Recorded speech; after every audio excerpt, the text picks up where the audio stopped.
Hello, Dom. Hello, Axel. Thank you for joining me. Welcome to MaxTrack YouTube, or welcome to YouTube.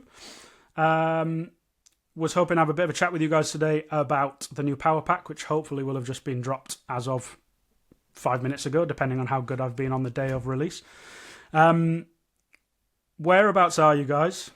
You've just said you're in the same country, but you're not in the same house. So do you want to introduce yourselves as who you are and what you do with Ozone and where you're based and what you're doing? Yes, hello everyone. Hello Freddie. And I'm Dom, head of design for Ozone Kites. And with me, my colleague Axel, just in the house next door, our assistant designer and major part of the R&D team for Ozone, and also very deeply involved in the development of the Power Pack. He's called you an assistant designer there and an R&D tester, but I think you've got a little bit of a heritage of kitefoil racing in your background. Do you want exactly. to give us a little bit of a run through? Where are you at with your racing at the moment? Are you still going strong, or have you kind of tapered away from that? Where are you at? So my name is Axel Mazella, and I'm now part of the R&D team for Ozone since a year and a half now. And as you said before, I had a background into kitefoil racing with Connor Benbridge, which is our colleague now into the Ozone R&D team as well. And I've been Olympic kitefoilers for France. I'm half based in France and half in Mauritius, as we said.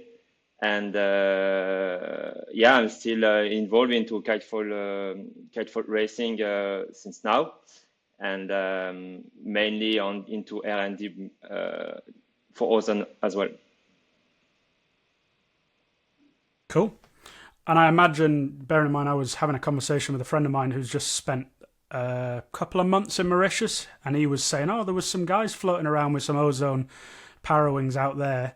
We get the occasional people that holiday in Mauritius and do say that there's always funny looking wings and products out there.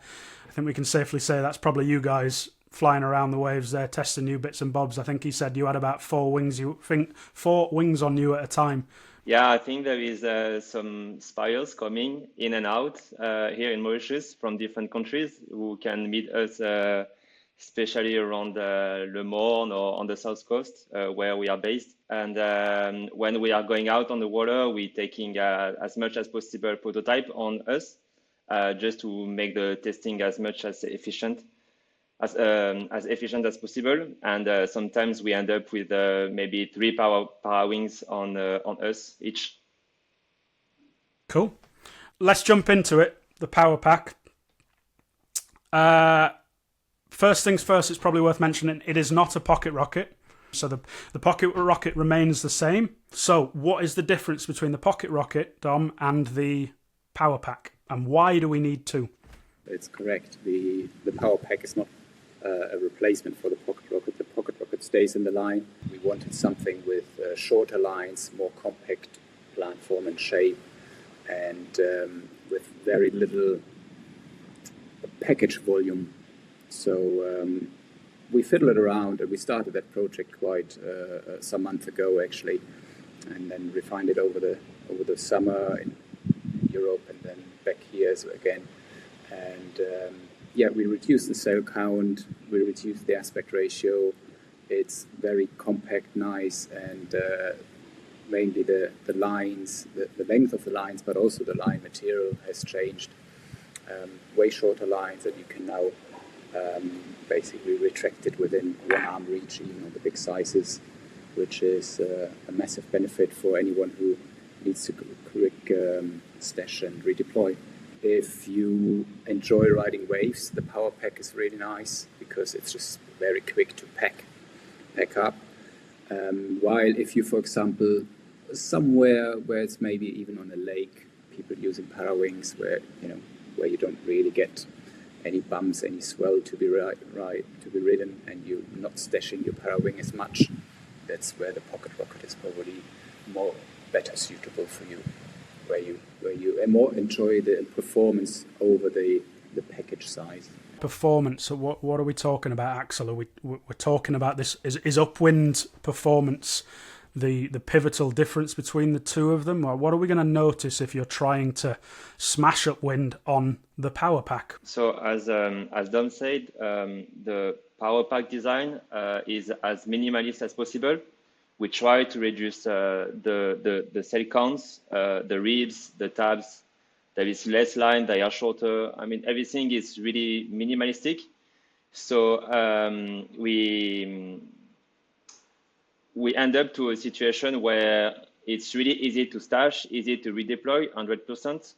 And because of the low aspects, it's making the upwind a little bit less performance compared to the pocket rocket.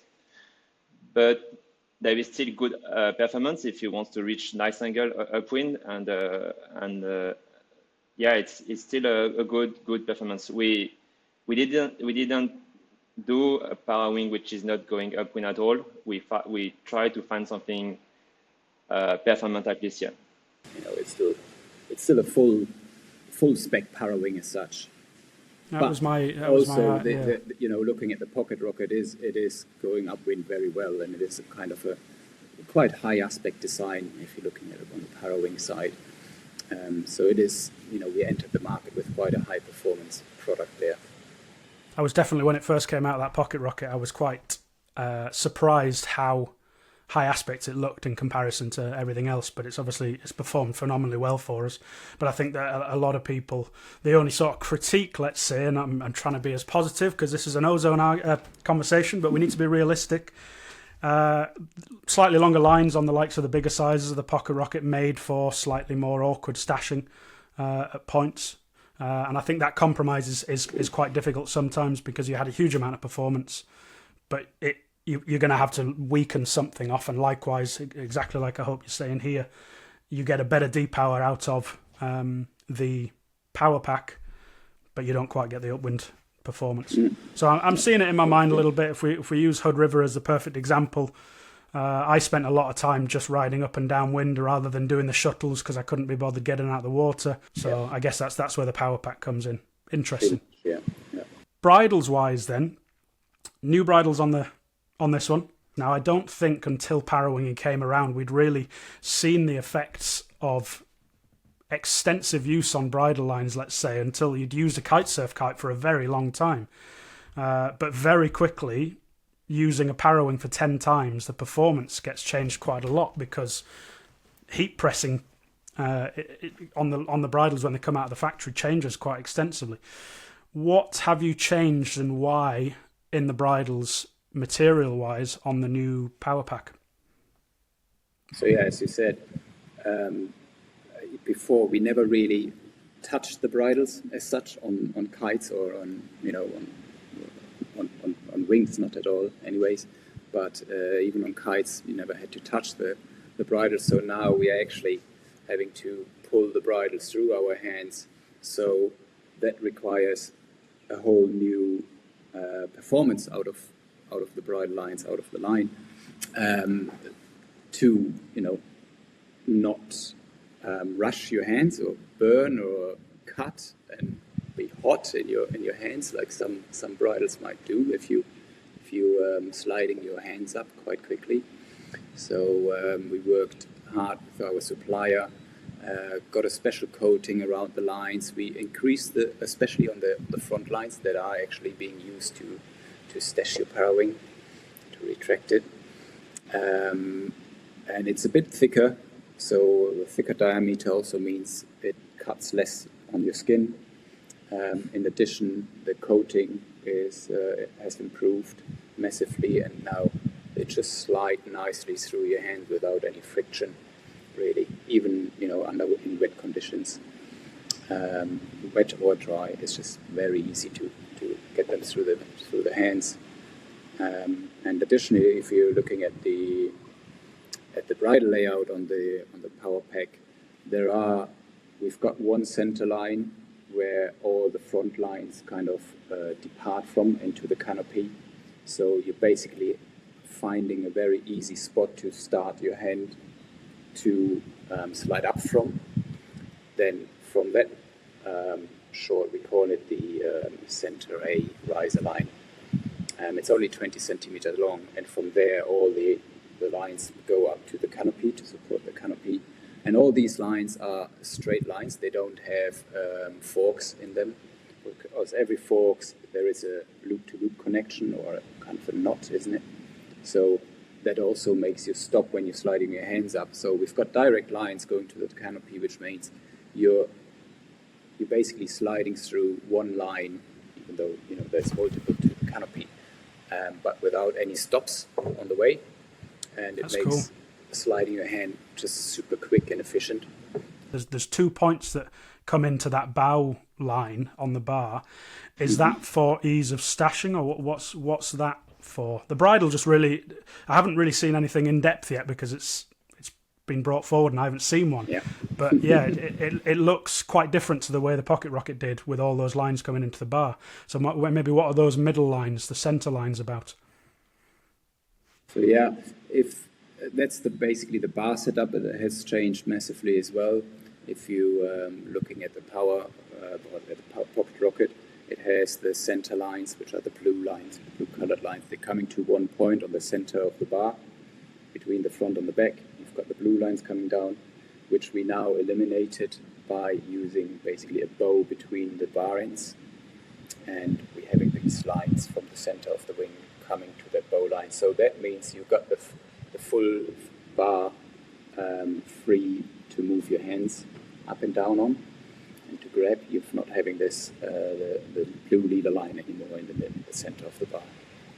So it feels way more free to ride. Are there any cons to removing that middle connection on the bar at all? Because I agree, it must feel really quite nice and unrestricted, but are there any cons to having the bow line as opposed to not, or not? Fortunately, there's only pros. It changes the angle of attack way smoother in a nice ratio, and it gives you a way nicer bar feeling, more progressive when you're powering up. Interesting. Okay. I look forward to. I hadn't thought about that actually, about the way it's likely to change it. And it keeps also a good tension into the canopy while you're sheeted out. You still have a good control of the Parawing once you're sheeted out. Like it's a bit like on a kite. Sometimes when you have backline super slack, you don't have steering anymore. And now with the bow line, what I mean is, like, even if you sheet out completely, you still have control and you can still steer the Parawing left and right.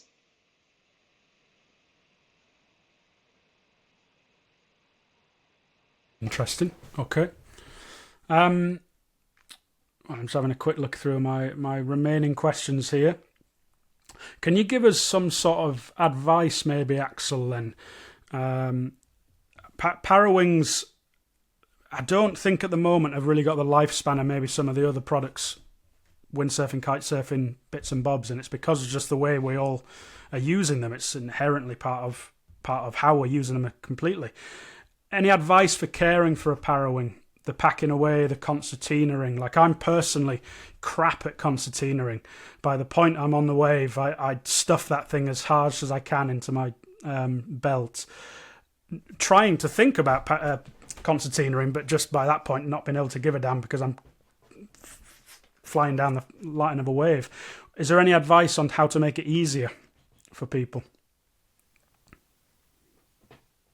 Yeah, of course. The simplest way to take care of your Parawing first is as soon as you finish the session is to dry it. The canopy material, the cloth, doesn't like humidity and doesn't like sun. So, for example, if you stash your Parawing straight after the session and you let it burn under the sun or into your car, for sure you're gonna destroy it. And this is the easiest way to just end up with a Parawing which is gonna be dead in few sessions. Second things to do as well, it's once you finish the session, you pack it properly, and as you said, on a concertina, like sails by sails, like the paragliders are doing, and that's keep the shape of the leading edge plastics well, like they are not bent, or they keep the right shape and the good shape of the leading edge. if you stash your Parawing in the wrong way and you leave it as it is, you're just gonna destroy the shape of the leading edge and you're gonna destroy the performance of it. So that's the main two things that I can say right now, yeah. I think it's been quite a tough one for a lot of kite surfers and windsurfers coming across, or kite surfers that are used to riding LEIs. Like for me, I haven't ridden ram air kites since I was kite buggying years gone by. That whole concertina thing's pretty alien to a lot of people, and it's not until we get messages of, oh, why is my leading edge collapsing in on itself now, and you realise that those the mini battens in the leading edge have all completely been stuffed together and bent out of shape and everything. So like you said, hopefully trying to be as careful as you can when you're packing it away, I guess. Anything to add at all to that? It's actually not so hard to do it right, because you're almost doing it as you're going along on your front lines, sliding your hands through. You're automatically getting the rib on rib almost. So the main thing is, what you want to do if you're packing it, especially for longer, you're storing it, you want to pack all the leading edge plastics rib on rib. Don't bend them out of shape, don't force them, and especially if you put it in a bag, be careful not to bend them out of shape again. And then it's going to be a long-lasting product, no problem. It's just that one thing really to remember: dry, pack it dry, and don't bend the leading edge plastics. It doesn't matter too much, as you said, in your stash bag or whatever. If you're just out in the session, if you're on the ocean, you can't really take care of being very tidy and stashing everything. So if you're packing it in your stash belt for 3-5 minutes run, whatever, it doesn't matter too much. But the main thing is, if you're storing it for longer, pack it nice and neat, and it will last you a long time. Anything to add there, Axel? Yeah, just saying that. Okay. Just jumping onto accessories briefly, you mentioned the stash belt there. Now, I think everyone's been really happy, no matter what brand of Parawing they use, but the stash belt from Ozone has been a really popular one this year. There's a couple of words floating around the Powerpack product sheets, which I'm sure probably won't have been released, and I haven't got a clue what the hell they are as well. But would you like to give us a bit of an insight? Presumably it all comes from feedback and having used the products anyway, but where does the accessory range from Ozone look like it's going with Parawing, and now where are we? What have we got to come? I guess what to make the job easier. Yeah, as well, we're extending our accessory range, just because we, as you're doing the sport more and more, you're thinking, that would be nice to have, or this could be a nice little feature. So the stash belt, the feedback was that it's lacking a little bit of support when you're using it as a harness with the hook on the webbing. So we are still finalizing something we're calling a stash harness. So the stash belt will still stay in the range as it is, basically, with a few little refinements. And then we're adding the stash harness, which is very much based on the stash belt, but it's got more support on your back. So it's more suitable for riders that are using it as a harness, while the stash belt basically, as soon as you're riding hooked in, you should be on the stash harness. If you're not riding hooked in, you can just use the stash belt as a simple stash away bag. I would imagine at that point the Powerpack leans itself a lot more towards the stash belt, and the Pocket Rocket leans itself a lot more naturally to the harness. I'd say just from what you're saying, go harness anyway. No matter what you're riding, no matter what Parawing you're riding, go harness. It's just, you're riding for longer, less fatigue in your arms. It's, your upwind angles are way higher, and you're just riding for longer with more comfort. There's no reason really riding without a harness for me. Unless you want to be the most purist, or you're actually only going for downwind sessions where you're not cranking upwind at all, then yes, you can ride unhooked. But And we're seeing it more and more here as well. You know, people that were, I don't need a harness. It's just more blah blah blah. They get on a harness and they're like, oh man, what a change! And it is making a big difference, especially on the Parawings, which still relatively having a lot of sideways pull, a lot of sideways traction. There is a lot of load coming through your arms on towards the side. They're not really going to the edge of the wind window as much as wings or kites do.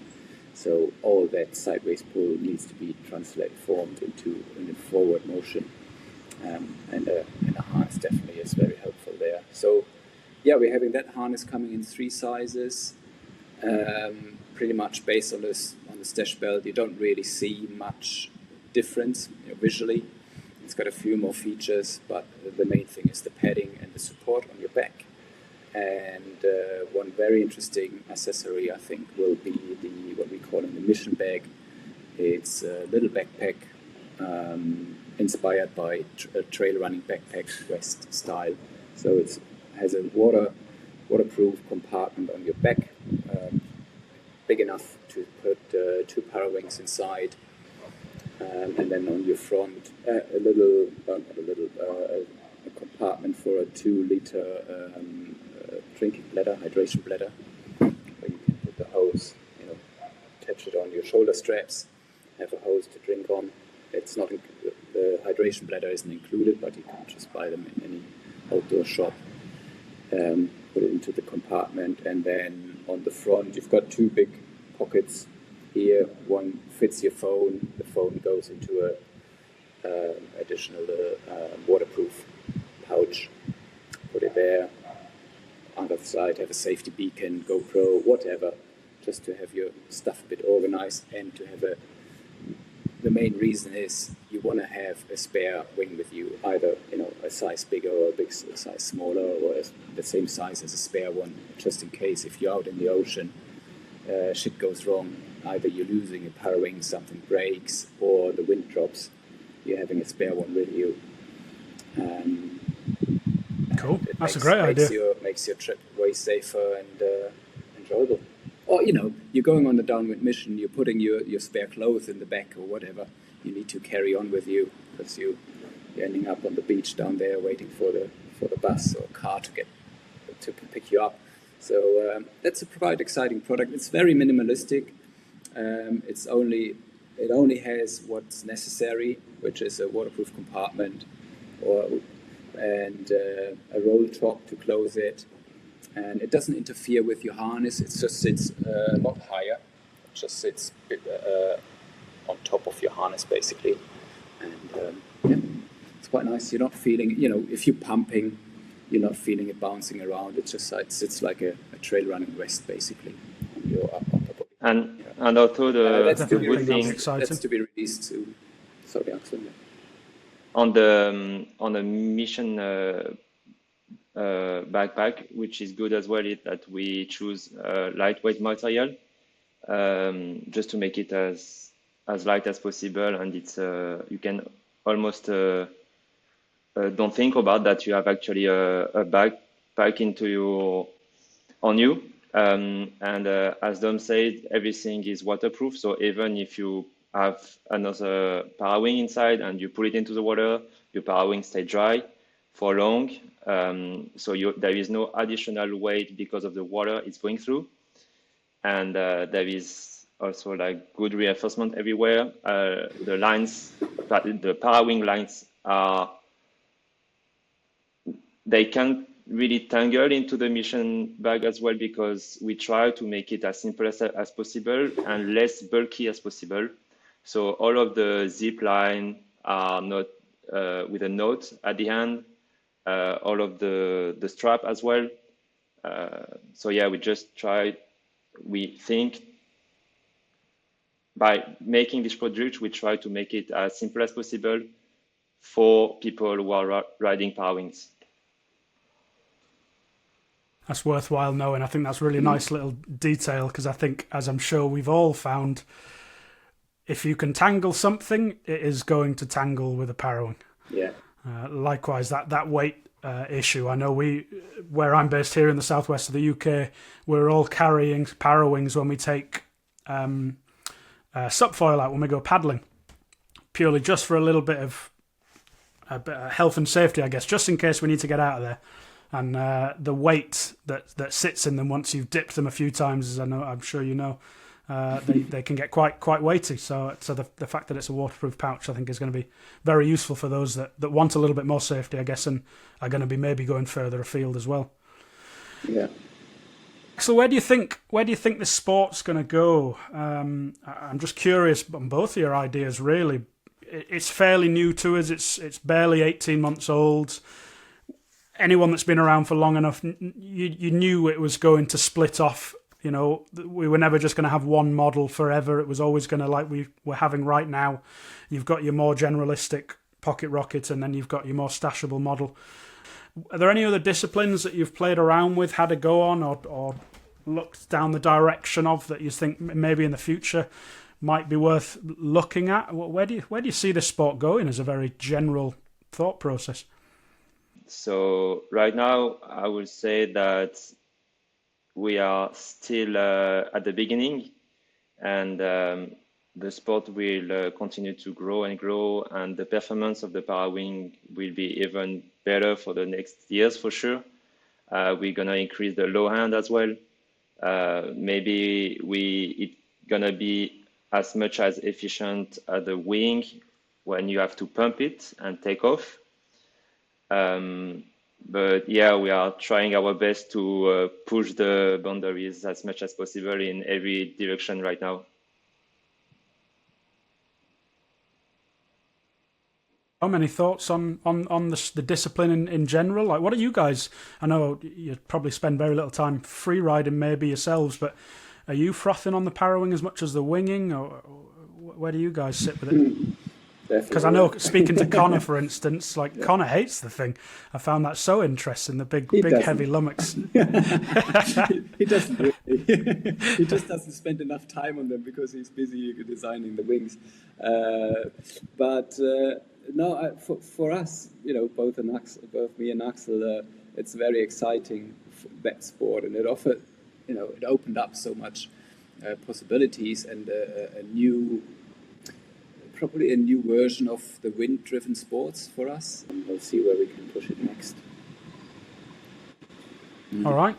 Well, thank you very much, guys. As always, my 20-minute idea chat burns through time incredibly quickly, so apologies for that.